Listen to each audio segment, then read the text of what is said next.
Hey you guys, this is Josh and Carolyn with Homesteading Family, and welcome to this week's episode of the Pantry Chat, Food for Thought. This week we're going to be talking about how to find great quality clothing for your homestead on a budget. All right, I love this subject. I like good clothes, but I like saving money too. Yes, definitely.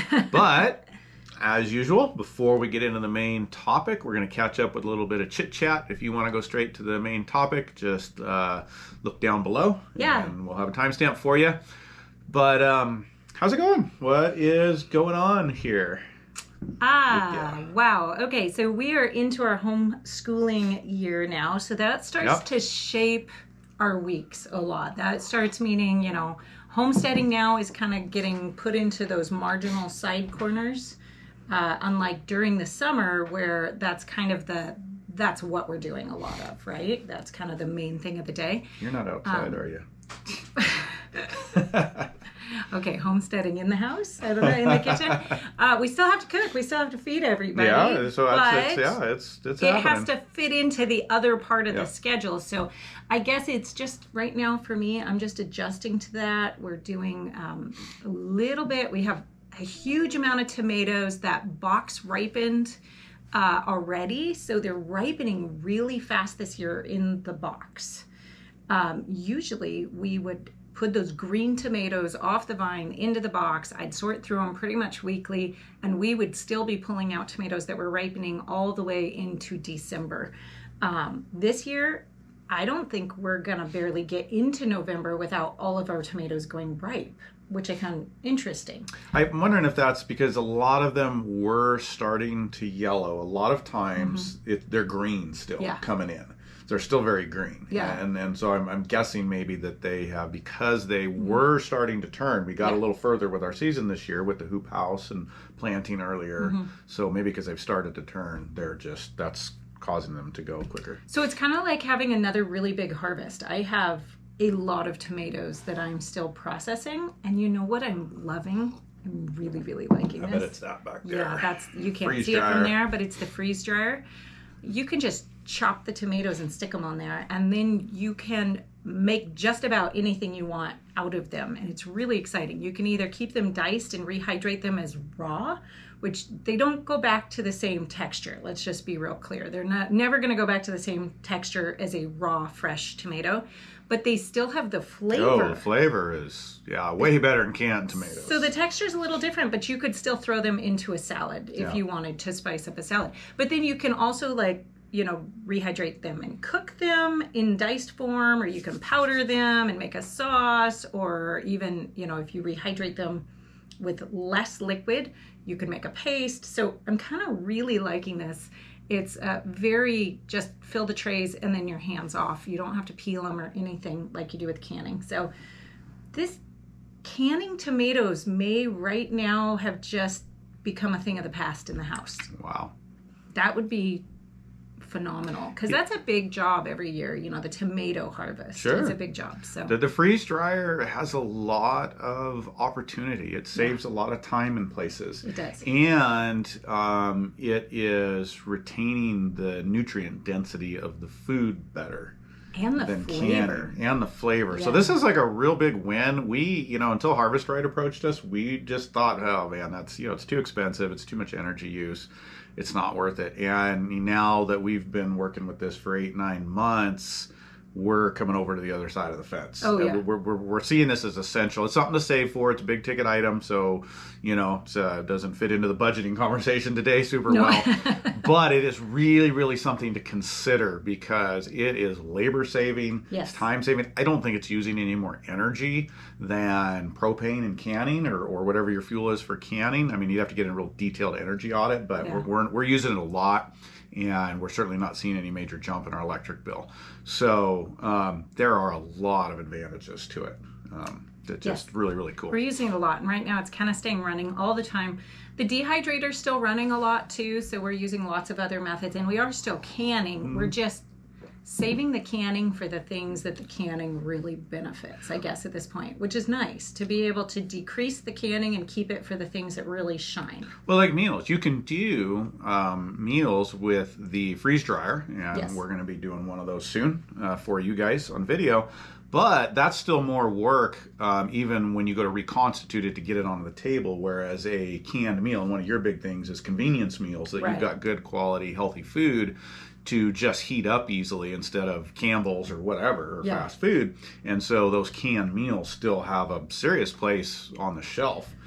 Because those are literally dump them, heat them up, and you've got good homestead canned meals. And, well, and that's really important for if you've got other people in your household, you've got kids, you've got, maybe a husband, you've got people who don't want to learn the skill of rehydrating the food, or maybe they're not quite there yet for one reason or another. Having those kinds of meals is really exciting, the canned meals, because everyone knows how to open a can and dump it in a pot and heat it up. So that's really easy. Helpful on the homestead. You've got a lot of days where you need that kind of meal. To get things done. Yeah, so let's see. The other things on my list, I'm getting ready for the canning challenge, which is coming up. Speaking of meals, canning meals. The canning We're getting challenge. Ready for the meal canning challenge coming up. So I heard in the like membership. 21 meals. So it's at least 21 jars. At least 21 jars, okay. Which, depending on your family size, it's probably a jar. So, but it comes with over 15. I say 15, but I never stop at what I say. So you're always going to get more. It's 16 or 17 or 18, and I keep going, wait, we don't have this recipe. I love that recipe. We have to stick it in there. So, so it comes with a whole little recipe book. And it's really exciting. It's really going to walk you through the steps of putting full meals on your shelf, on your pantry shelf, in a really practical way. Like, we're not going to spend 5 days in the kitchen canning to get a backup supply. We're just going to work 1 day a week, get 1 canner full on our shelves a week, and watch that supply grow. So I'm really excited to be sharing that with you guys. That happens in the membership, which is just about to open up. So if you are not on our email list, you're not going to get the information about it. So you need to click the link below and get on the list to find out more about the membership and the canning challenge. Very exciting. Yeah. So anyways, and then we've got a little bit of traveling coming up. So guys, next week there won't be a pantry chat. Taking a week off. We are actually planning for Homesteading Family. Taking a week off to plan next year. Plan out what we're doing with Homesteading Family, and hopefully even a little bit of what we're doing here at Riverbend on the homestead ourselves. So cool. What about you? What have you been up to? Wow, just outside getting ready for winter. We've got a chicken coop. We're moving the chicken coop into the barn, and so that all of our animals are under one roof this winter, and just again making more efficiency to a system. And right now they're out on the chickshaw, out on the field, and so we've got to wrap that up. So we're just picking away at that. And we had some areas with our terraces where we extended the terraces a little bit more. I realized when we did it that I kind of missed a major opportunity on a south-facing slope of that little area. And then we had some areas that didn't seed well. So getting those all covered, seeded, covered, put to bed for the winter so that we don't have open soil sitting all winter. And hopefully we'll get a good cover crop coming up in the spring when things thaw. And got out hunting last night for the first day of the year. Yay! So starting to ease into hunting season. So where's the elk? Moose? I heard him. He was there. Big buck. He was right on the other side of the trees. But, I heard him talking to me, calling me, but... he didn't show. Yeah, it takes a while. But hey, I saw a coyote and a little bit of wildlife. That was fun. So yeah, just getting into hunting season and getting ready for winter here. Just finishing our preps up. Yeah. Very good. Cool. Well, let's jump into the question of the day. Question of the day so that we can get on the main topic. And hey, did you guys see the video on composting meat that came out yes, last week? Okay. And so the question is on that. Chad Atwell on meat in your compost. We pressure cook chicken carcasses with a bunch of veggies for stock. That's a really good stock. Love you're doing that. Are those leftovers good for compost? I always thought it already spent all its nutrients. Well, yeah, certainly you have cooked out a bunch of those nutrients, and that's a great use of that. But there's still value to it. I mean, otherwise you're going to throw it in the trash can, send it to the landfill, or bury it in a hole, which is ultimately composting it. But why not just add that to your compost and completely decompose it? A good compost pile will decompose the bones, no problem. In fact, we were finishing our compost pile, and Tristan shot. He got an early deer, and with a tag, a legal early deer. That sounds like he's like outside of hunting season. He had, well, everybody's hunting season's different, but yeah, he had an extra tag and it extended his season, and so he got one of his deer early. And we composted the remains of that, even the bones. And they, by the time we've just been getting into the pile, put in the garden, they're gone. So that's like less than 6 weeks. Is that right? Am I doing the math right? Yeah. And if you build a pile well, and if you guys saw the video I did on this was just putting all the chicken leftovers, the heads and guts and bones in there. And, after 2 weeks, it was breaking down pretty good. It wasn't gone, but I was also very focused on keeping the smell out of it and showing you guys how to do that without having critters get into it. Right. So I had a lot of carbon in there to get it going. But I've seen guys do this and take a whole animal, and in 5 days it's gone. Whoa. So you can do it very, very well. 5 days. Yeah, like the first turning, 4 to 5 days. They let it get up to temperature and it's gone. And we did that with Jeff Lawton when I took my permaculture course with him. We had butchered a sheep for the meal to eat, and we composted it. And it was literally gone. It was actually 4 days. And it was gone. So this is completely safe, completely reasonable. You just have to build your pile right. And yes, any and all food is good. Composted bones, all of that. That's got calcium. It's got all kinds of stuff still in it. And it's all valuable, and it's less waste in the dump, and you're returning more to your own property and building soil. So absolutely, is it Chad, really you can compost it. Messed up that I started thinking about how to write a murder mystery on the Homestead book as we're having this discusone. That's probably not a healthy I thought we've been getting along well. I just found my ticket out. You're scaring me. Okay. All right. Wait, we had one more question.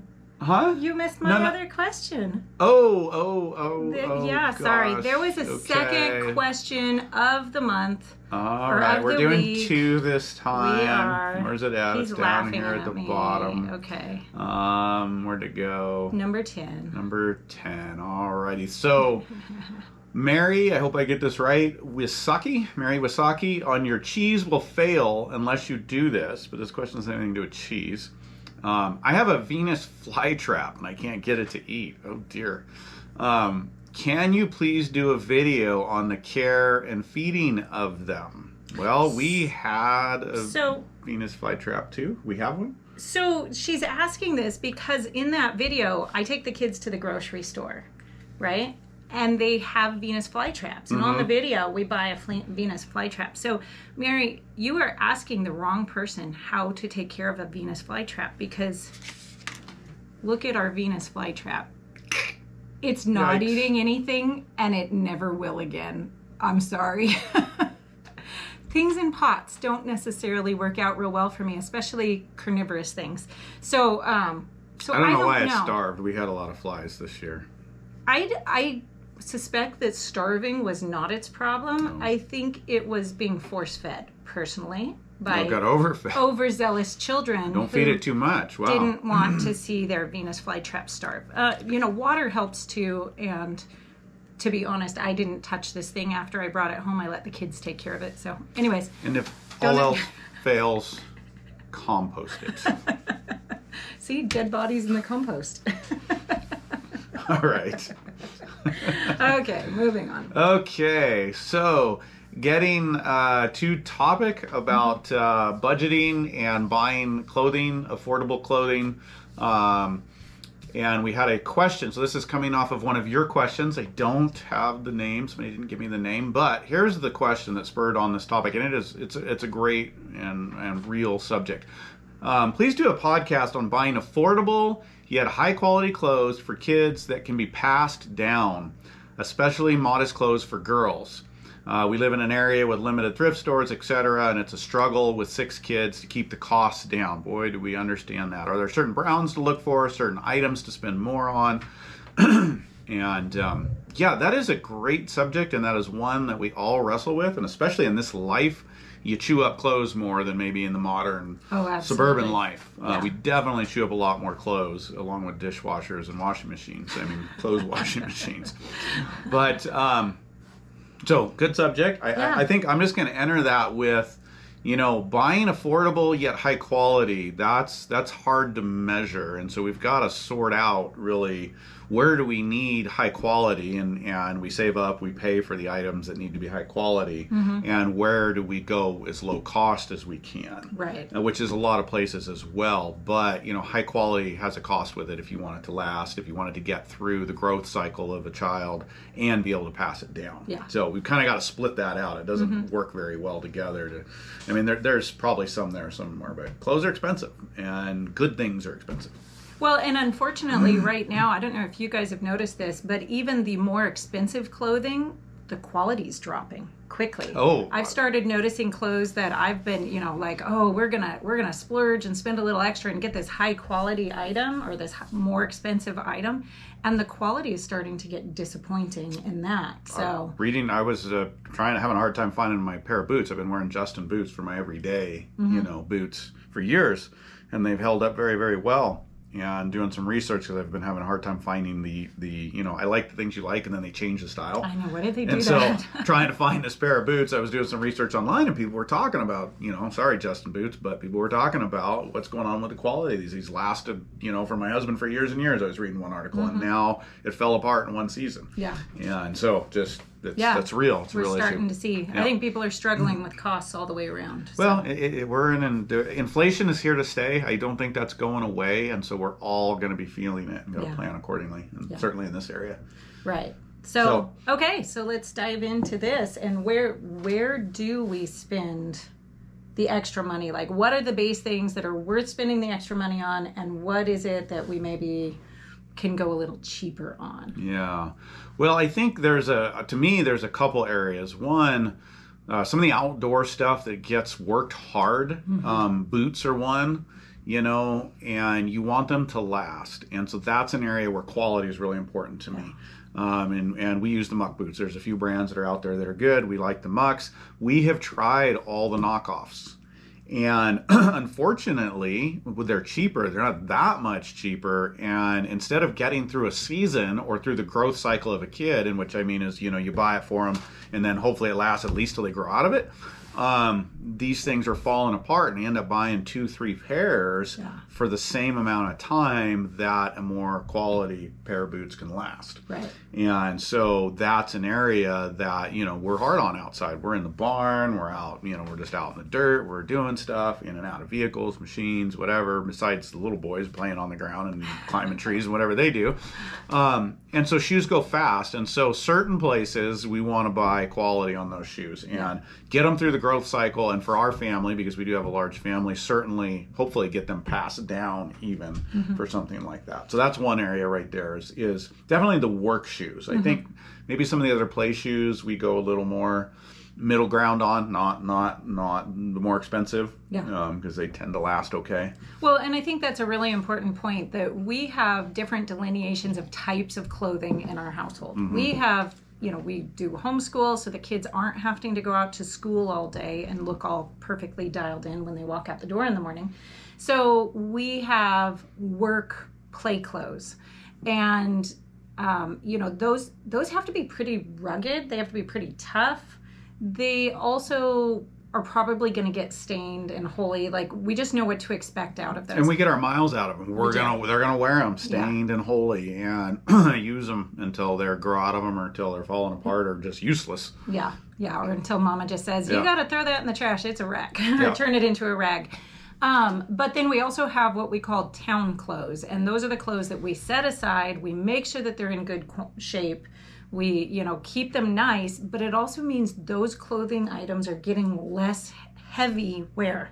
So we can go a little cheaper on those. That sounds a little counterintuitive, maybe, like the nicer clothes, the nicer looking clothes, are the clothes we can be a little cheaper on. They're just not getting the tough wear and tear. So as long as you keep those set aside and don't let the kids come home from church and go out and play in the yard in those clothes, then you can get a long ways getting cheaper clothes for those items, and then focusing on just your boots.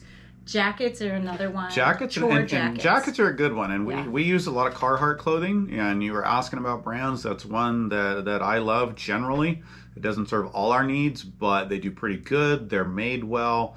They're not crazy expensive, but they're there's a value, there's a real cost to them. But the jackets, we've got jackets that we've passed down every single child. They're now on their 10th child, yeah, and they're still working. Yeah, and there's an area in there in that young teenage where they start to get a little harder on them. They can actually work more, they're out more, and that gets a little tougher. Yeah. But then there's an area they get past that and they kind of stop growing now. And like I've got a couple of the olders where I don't feel like I've had to buy a jacket for a few years. Yeah. Where the older ones usually they're growing, so you're having to buy them one every year, try to pass it down. Now they're holding on to their stuff. So the jackets, the outerwear is a big one that's worth the value. You want to be warm, you want to be comfortable, and safe, when you're out there working, and you want it to last. So. The other one on the homestead for me is pants, especially for being outside. You're just, whether you're gardening or you're with the animals, you're bending, you're on your knees, you're moving, you're working. Having good quality pants that don't get holey all the time is really, really helpful, but they're really hard to find, especially for the kids' clothing. Again, for us, we often find the Carhartt heavier duty work pants work pretty well. They are not as cheap, but they will last twice as long as your average pair of cheap kid jeans. And that's easy for us. I mean, I don't want to make Carhartt the all go-to. No. We go to it because we already have other things that we like and they've worked well for us. But I know like in our area, a lot of people like the Dickies. They seem to work well. There are, pants out there that work well. And so, you'll find your place where you find something that's the quality and the price point that you like. Right. It just happens to be Carhartt for us for a lot of these things. Yeah.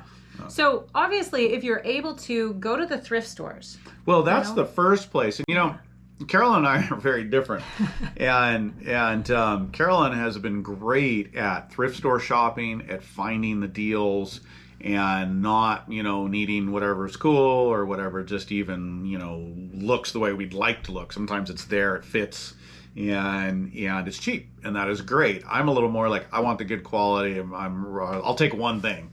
And instead of 3 pairs of pants, I'll take the 1 pair of pants that I want. And I've been like that since I was a kid. But it makes a good dynamic. And I'm sorry, I got a sneeze coming on. So you might have to pick this up. Between the two of us, see if I can just pick up where we left off. Right. Between the two of us is we balance each other out in that idea of quality, bless you, versus, quantity and accessibility in a cheaper format. So, yeah, and so we found a real good equilibrium where she's often going first, looking for the deals. And so while we're talking about some of these name brands and getting the quality things, she's almost always looking first, because even at the thrift store sometimes you can find a Carhartt. I've got a work Pendleton. Today it would probably be a $300 jacket. She got, it's a wool flannel. She got it for $20. I've been using that for 5 years, and it's my main chore jacket, and I love it. Yeah. So we're still, even when we're looking for quality, or she's much better at that than I am, going to the thrift store or the consignments and looking through all that before going and doing the shopping for new stuff. That's always a part of the deal, and you've done so well at that. Right. Well, it gets to be a chore, though, when you have so many kids and you have so many pieces of clothing that you're looking for. So my top tip for going thrift store shopping is go with a list of what you're needing. And that comes from that clothing switch. We talked about that a few weeks ago, how much I don't like that. But how I keep a chart of what everybody has and what everybody needs. And so they have, you get maybe 3 play work outfits. You get a really nice church type of outfit for like really kind of looking really nice, but you're going to go probably sit still and not be real active. We'd use that for nice dinner out with the kids or something along those lines too. And then you get what I call a town play outfit where, hey, we're going to go to a play date with friends. We're going to go to somebody's house. We're going to go, do something like that. And that's kind of the outfits you get.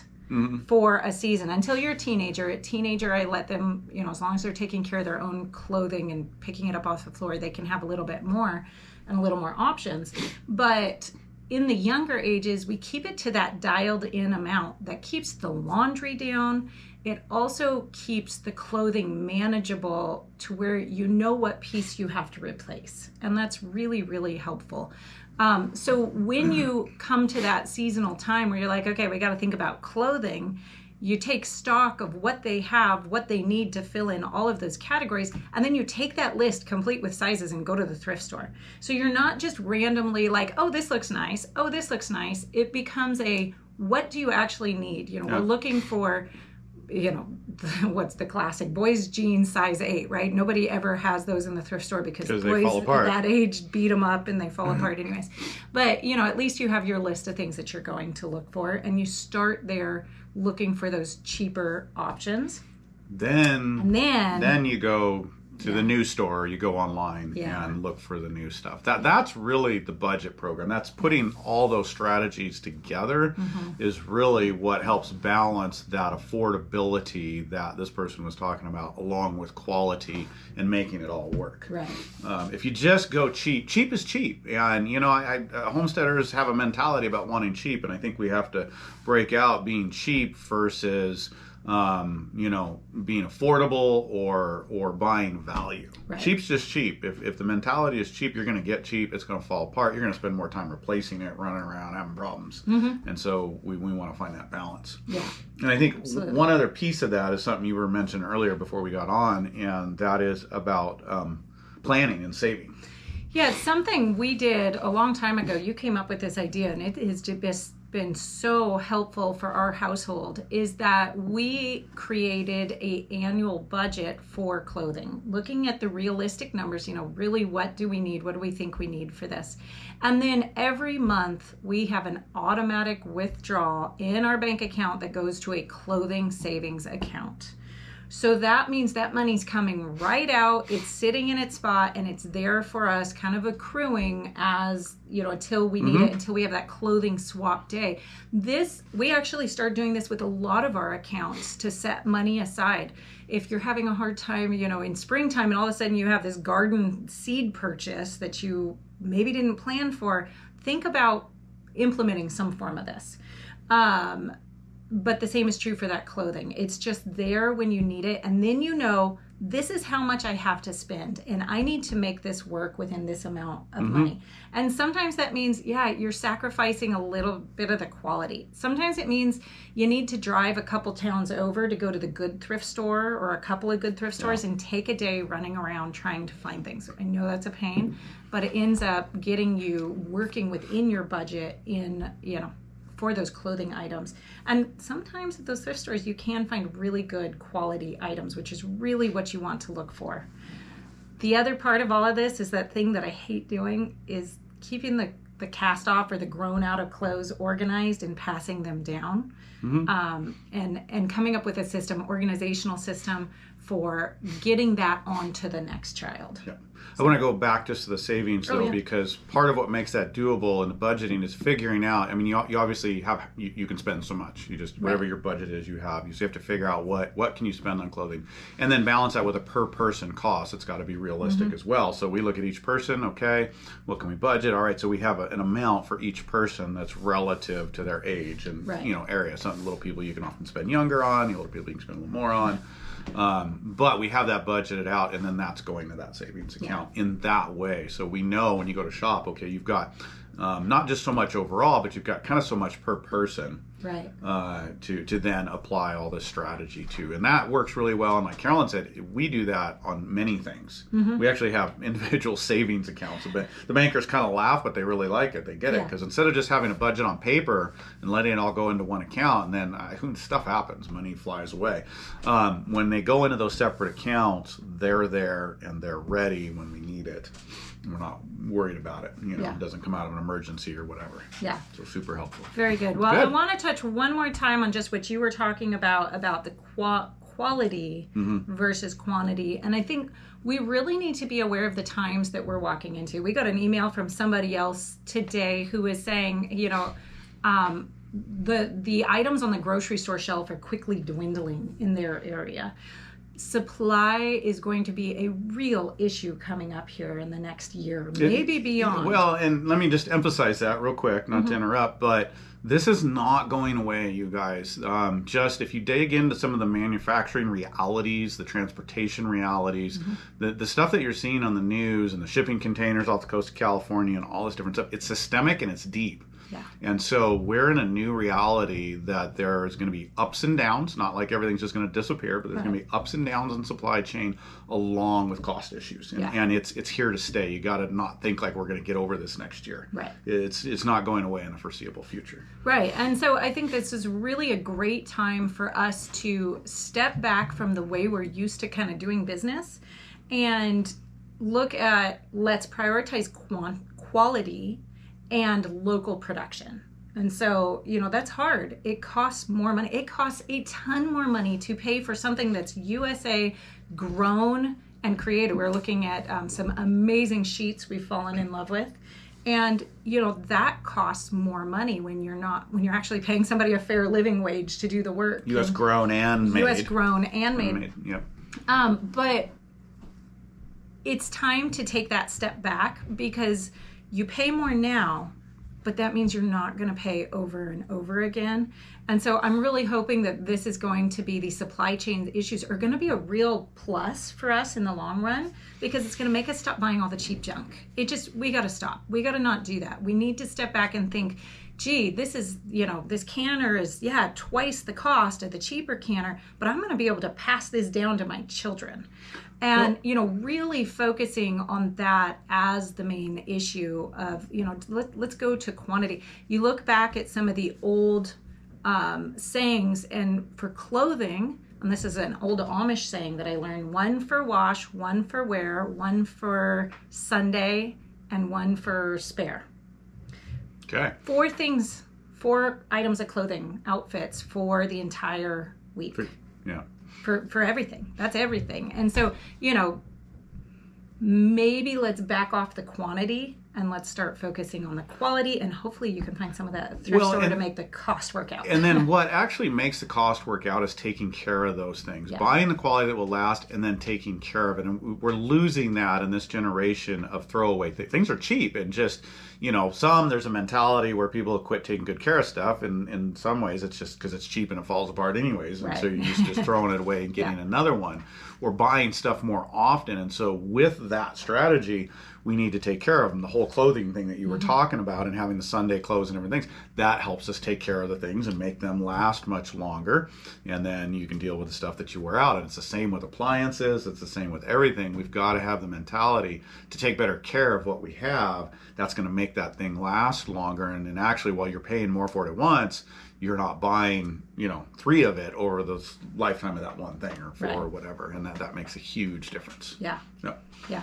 Cool. Well, so there you have it, you guys. No magic ticket that says here's where you go to get cheap clothes that are good quality.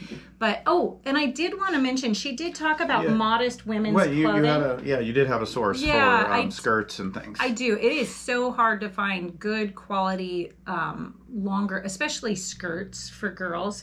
And there is a family-owned business out of Texas, and I believe it's called Ringer.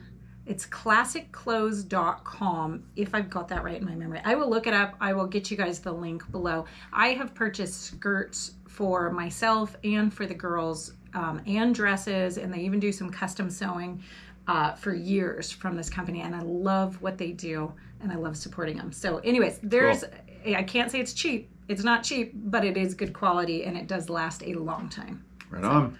Okay. Well, hey, we hope that has been helpful. We're going to miss you next week as we are taking some time to plan, but we should catch back up the week after that. So it's been great hanging with you guys, and we will see you soon. Goodbye.